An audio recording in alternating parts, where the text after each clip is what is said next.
Hi, I'm Abby, and this is my book report, my Genius Hour project.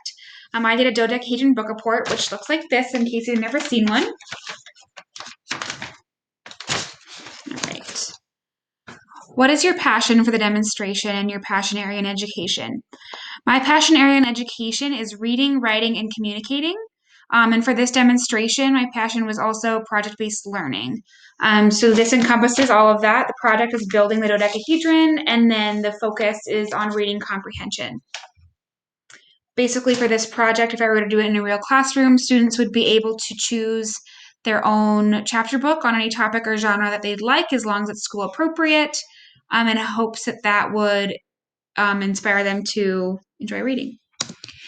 What is your project challenge or question? My main question was, does choosing a chapter book of a topic or genre that interests students aid in reading comprehension, and does engaging in project-based learning aid in comprehension as well?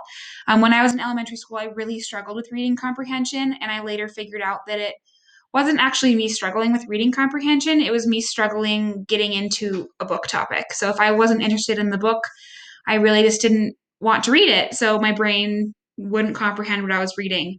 So I'm hoping that maybe by letting students choose a topic every now and then, obviously they can't always choose, but that will help them enjoy reading and remember what they read.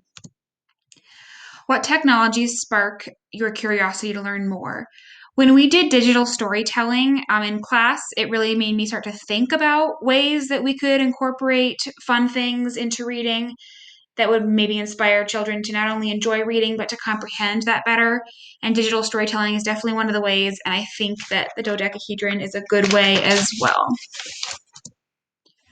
How do all of these ideas work together?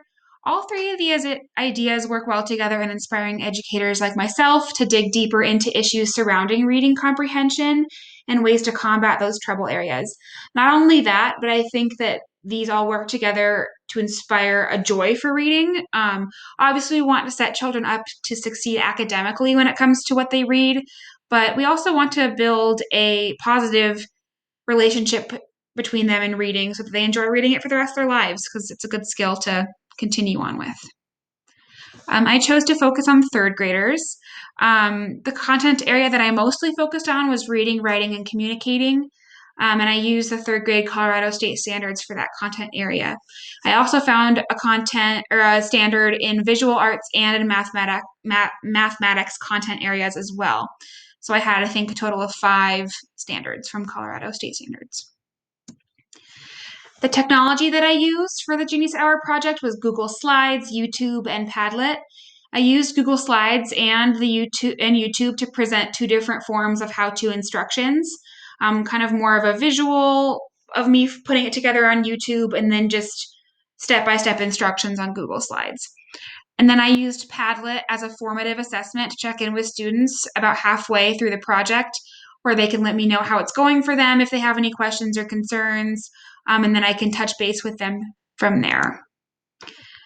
The materials that I used for this project were dodecahedron worksheets that I found on Teachers Pay Teachers, scissors, staples, and stapler, tape, glue, colored pencils, markers, pencils, really anything to decorate the book report. The book of students' choice, I chose Charlotte's Web because I like farm animals, so that was my kind of picking of something I was interested in. The rubric, which is inside my Google Classroom, my YouTube video, my Google Slides instructions, and then my Padlet. And I will show you those. So this was my Google Classroom, the assignment, dodecahedron book report. Here's the instructions for the class, as well as the rubric. It kind of goes over what they would need to do in order to get the best grade. And then there's the links to my dodecahedron slides, my YouTube instructions, and my Padlet. So here's the Padlet where they can check in with me, my Google Slides, presentation, as well as my YouTube video. Thanks, guys.